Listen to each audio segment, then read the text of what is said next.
honored if you would join us.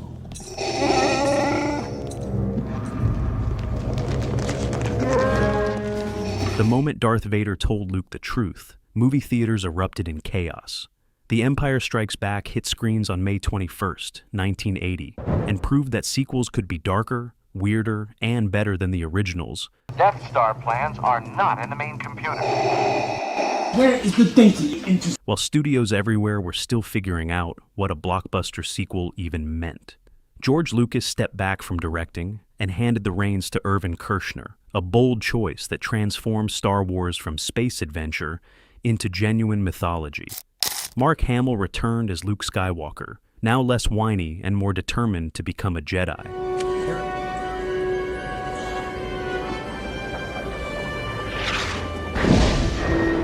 Harrison Ford brought Han Solo back with even more swagger and cynicism. Carrie Fisher made Leia tougher and more complex. Frank Oz gave voice to a backwards-talking green puppet who became cinema's greatest wisdom dispenser.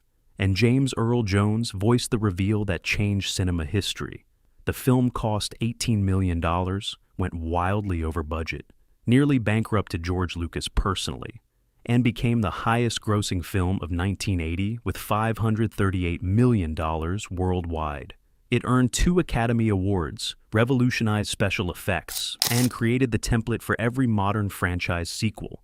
But behind every iconic moment was chaos, financial terror, frozen actors, a secret so protected that even the cast didn't know it, and production disasters that should have destroyed everything. Hit that like button, subscribe for more film deep dives, and let's investigate 15 wild facts about The Empire Strikes Back, starting with number 15. Number 15. Mark Hamill's car accident changed Luke's entire character arc. In January 1977, between filming Star Wars and its sequel, Mark Hamill was in a severe car accident on a California freeway that fractured his nose and left cheekbone. His face required reconstructive surgery and months of healing. By the time Empire started filming in 1979, Hamill looked subtly but noticeably different. George Lucas and director Irvin Kershner faced a problem. Their leading man's face had changed enough that audiences might notice the difference from the first film. They needed an in-universe explanation for any facial differences, something that would justify the subtle changes in Hamill's appearance.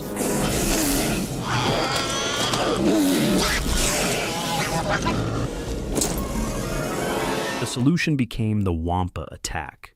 The opening sequence on Hoth, where Luke gets mauled by the ice creature and emerges with facial injuries, wasn't originally in the script. Lucas added it specifically to provide cover for Hamill's changed appearance, giving an in-story reason for any differences viewers might notice. The scene required building an elaborate Wampa creature, designing the attack sequence, and creating the medical bay recovery scene where Luke's face is visibly injured. All of this added cost and complexity to the production, but it elegantly solved the continuity problem. Here's the accidental genius. The scene that was created purely to explain an actor's real-life injuries became one of the film's most memorable opening sequences. The Wampa attack wasn't essential to the plot, but added tension, danger, and visual spectacle that strengthened the entire Hoth sequence. Number 14. Harrison Ford improvised the most romantic line because he hated the script. The carbon freezing chamber scene contains one of cinema's most perfect romantic exchanges, and it exists because Harrison Ford thought the scripted dialogue was terrible. When Leia says, "I love you," before Han gets frozen, the script had Han respond, "I love you too." Ford hated it. Ford argued with Kershner and Lucas that Han Solo wouldn't say something so conventional and expected. The character was a scoundrel, a cynic, someone who showed emotion through action rather than words. Having Han reply with a traditional declaration felt wrong and out of character. Ford lobbied to change the line.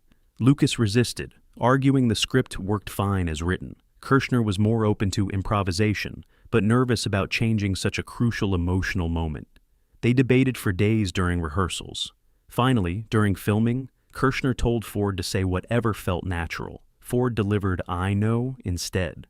The response was so perfect, so quintessentially Han Solo, that Kershner immediately knew they had something special. Lucas was initially skeptical, but agreed it worked better than the scripted version.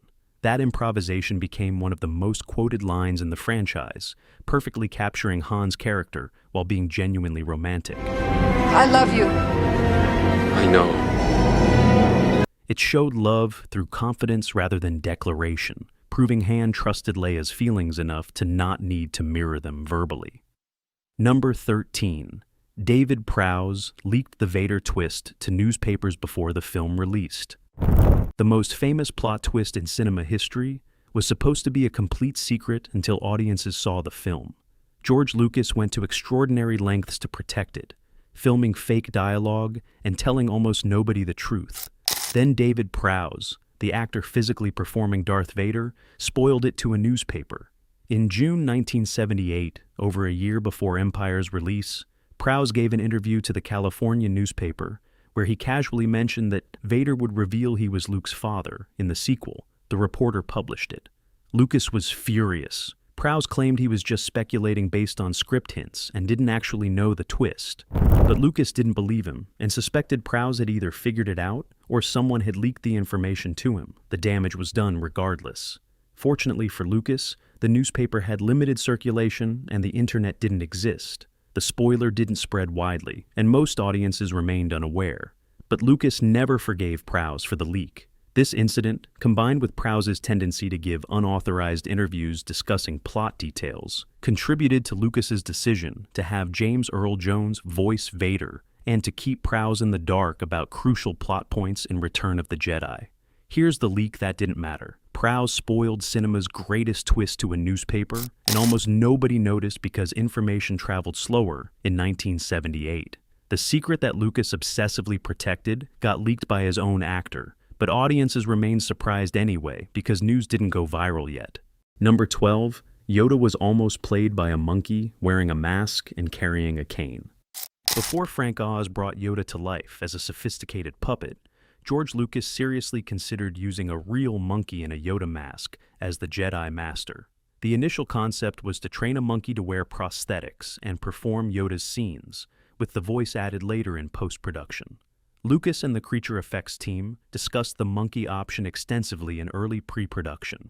They researched monkey training, consulted with animal handlers, and explored whether a primate could be trained to perform the specific actions required for Yoda's scenes on Dagobah.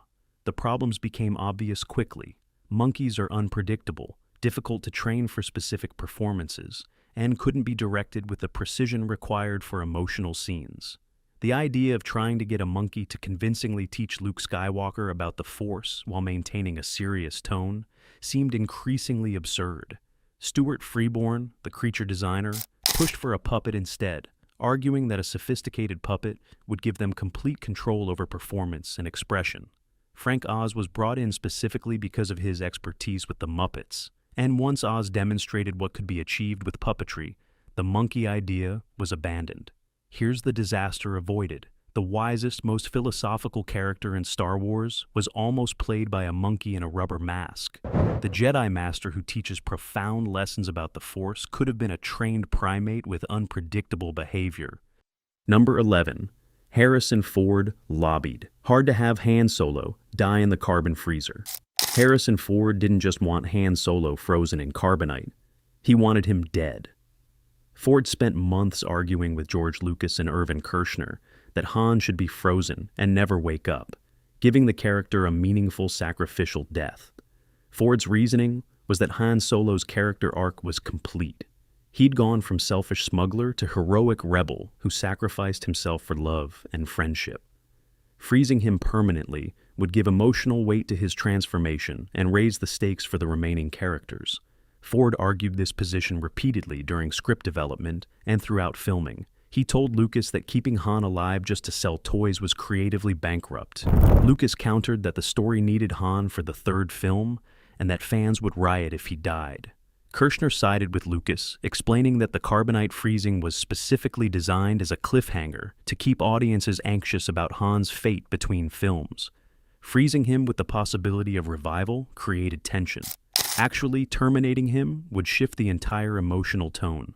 Ford finally accepted the decision, but made it clear in interviews that he thought it was the wrong choice. He later lobbied again to have Han die in Return of the Jedi, and was again overruled. Here's the creative disagreement.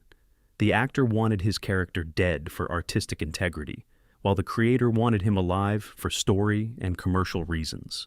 Ford's willingness to sacrifice his most iconic role for what he saw as better storytelling shows rare commitment to character over career. Number 10, George Lucas personally went broke, financing the film when the budget exploded.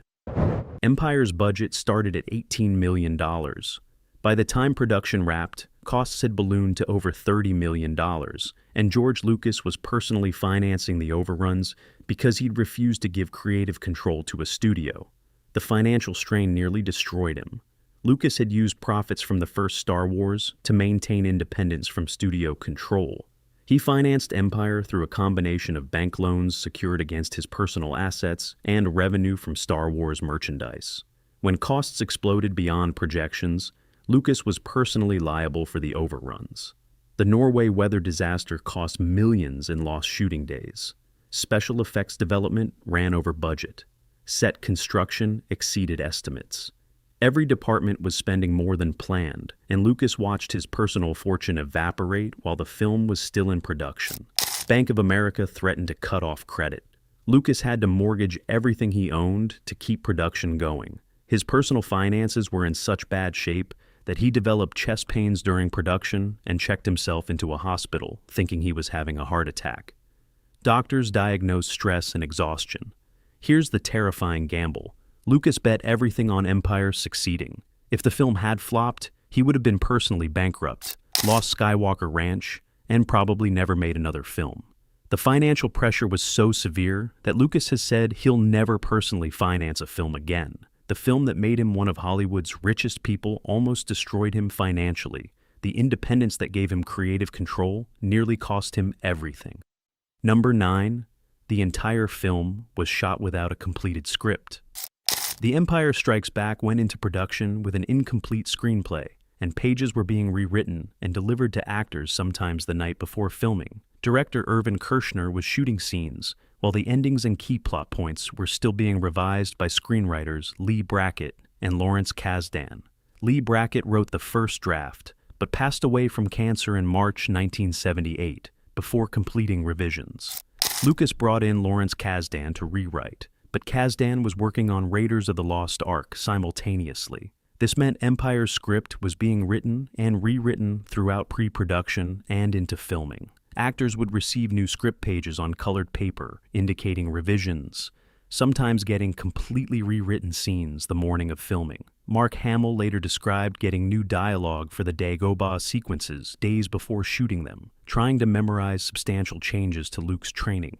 The incomplete script created continuity challenges. Kershner had to shoot scenes, knowing that later scenes might change their context or meaning. The editors assembled the film while new material was still being written and filmed, creating a jigsaw puzzle that had to work without all pieces present. Here's the chaos that worked. Empire's reputation as the most sophisticated Star Wars film was achieved while shooting from an incomplete, constantly changing script. The tight plotting and character development that critics praise was assembled on the fly. The film that feels most carefully constructed was actually improvised throughout production. Sometimes the best stories emerge from controlled chaos rather than meticulous planning. But script problems weren't the only production disaster. Number 8. Norway's blizzard trapped the crew and almost ended the production.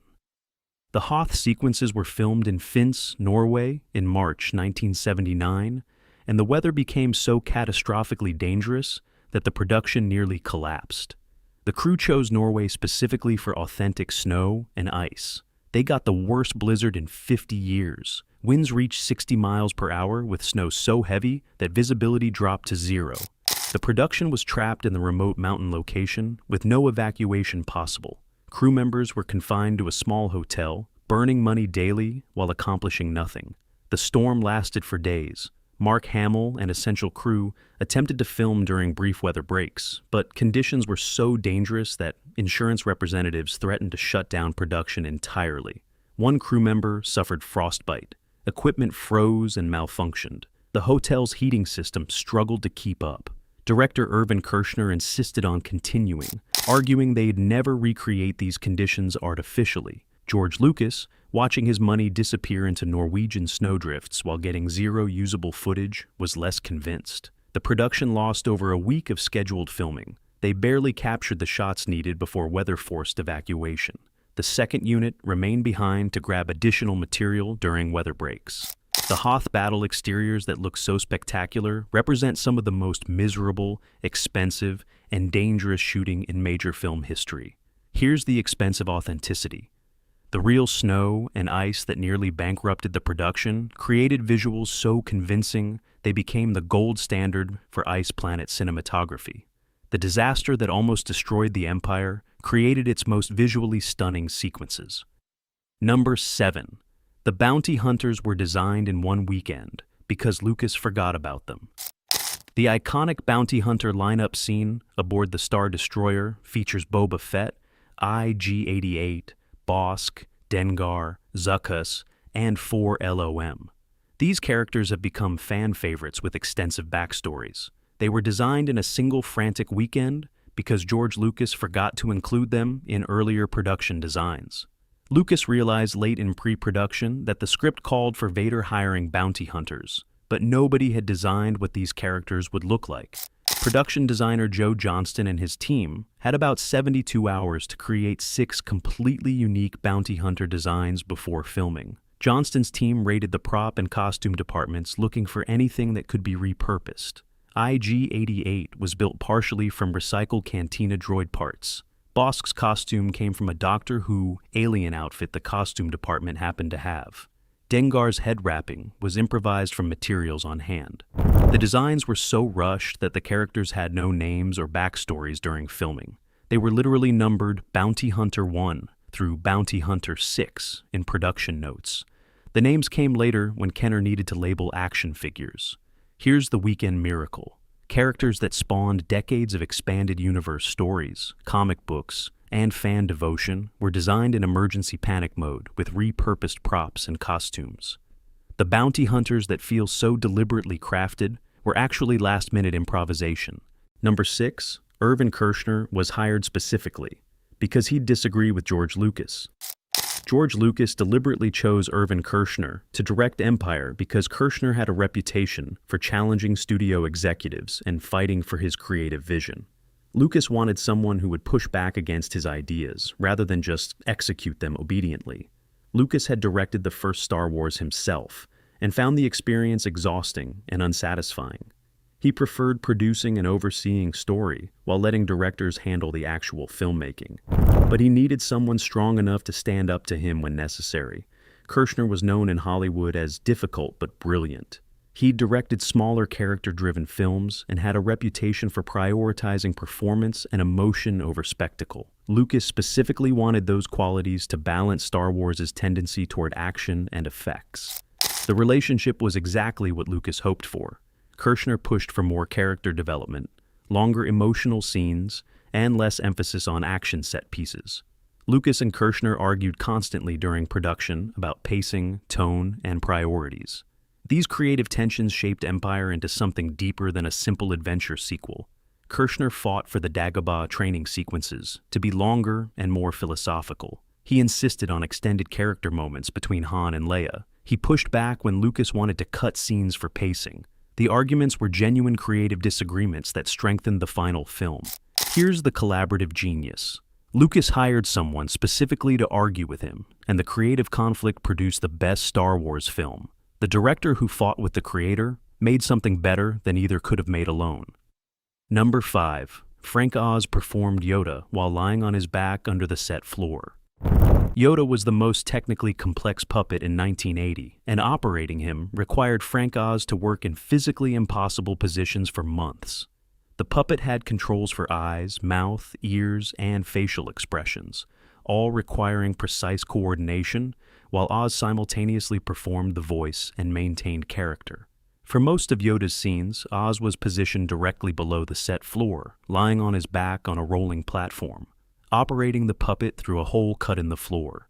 His right hand controlled Yoda's head and facial expressions. His left hand operated secondary movements, Both hands worked through cramped openings while Oz stared at a video monitor showing what the camera saw. The position was exhausting and painful. Oz spent entire shooting days flat on his back, arms extended upward, controlling a puppet he couldn't see directly while delivering dialogue and maintaining character consistency. His arms would go numb. His back developed chronic pain. But the performance required this setup because any other positioning would make the puppet operation visible in shots. For wider shots where Yoda moved around, additional puppeteers operated the body and legs while Oz focused on facial expressions and voice, requiring perfect synchronization between multiple operators coordinating from different positions under the set. Here's the physical sacrifice. Frank Oz created one of cinema's most beloved characters while suffering through months of physically demanding puppet operation from impossible angles underground.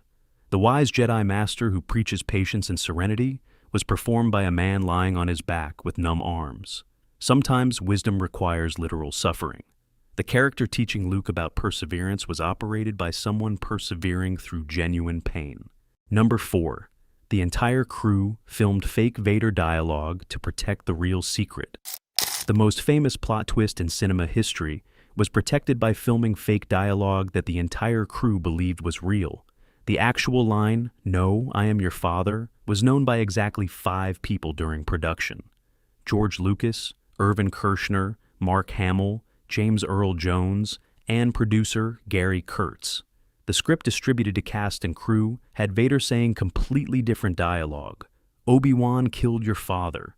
This fake line was what David Prowse, the actor physically performing Vader, actually said on set during filming. The crew recorded that version believing it was the real scene. Mark Hamill was pulled aside privately by Kershner shortly before filming and told the actual twist. Hamill was sworn to absolute secrecy and told not to reveal it to anyone, including his co-stars. He kept the secret for over a year through all of post-production and publicity. James Earl Jones recorded the real line, "I am your father," during ADR sessions months later in a closed recording studio with minimal personnel. The fake dialogue Prowse performed was completely replaced in post-production. The deception worked perfectly. The twist didn't leak despite Hollywood's gossip culture.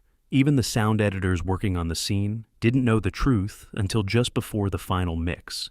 Here's the paranoid genius. George Lucas trusted almost nobody with his biggest secret, filming an entirely fake scene to deceive his own crew. The greatest reveal in movie history stayed secret because Lucas was willing to lie to everyone. Number 3. The AT-AT walkers were animated, frame by hand for 4 months. The Imperial AT-AT walkers on Hoth are iconic, and bringing them to life required animator Phil Tippett to spend 4 months animating stop-motion models frame by frame. The process was painstaking, time-consuming, and pushed stop-motion animation to its absolute limits. Tippett built detailed miniature AT-AT models with articulated joints that could be positioned precisely. For each frame of film, he would move the model incrementally, photograph it, move it again, photograph again. Each second of screen time required 24 individual photographs with tiny position adjustments between each frame. The AT-AT walk cycle had to look mechanical yet organic, massive yet mobile. Tippett studied elephant locomotion to understand how heavy creatures move, then applied those principles to the walkers. Each step required careful calculation to maintain weight and momentum, while keeping the movement believably mechanical. A single AT-AT walking across a screen for 10 seconds could require weeks of animation work. The Battle of Hoth features multiple walkers moving simultaneously, all requiring separate animation passes that were later composited together. Tippett worked essentially alone on the primary animation for months. The stop motion was then combined with live-action plates of actors, matte paintings of the Hoth landscape, and miniature explosion effects. The final battle sequence combined dozens of separate elements photographed at different times. Here's the labor-intensive achievement. The walker attack that defined mechanical menace in sci-fi was created by one man moving tiny models millimeters at a time and photographing each position thousands of times over 4 months.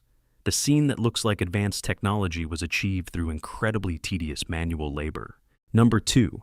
Boba Fett's entire voice was replaced twice by different actors. Boba Fett was physically performed by Jeremy Bulloch, who also provided the original voice during filming. But George Lucas felt Bulloch's British accent made the character sound too refined for the galaxy's most feared bounty hunter. So, Lucas replaced the entire vocal performance in post-production without telling Bulloch.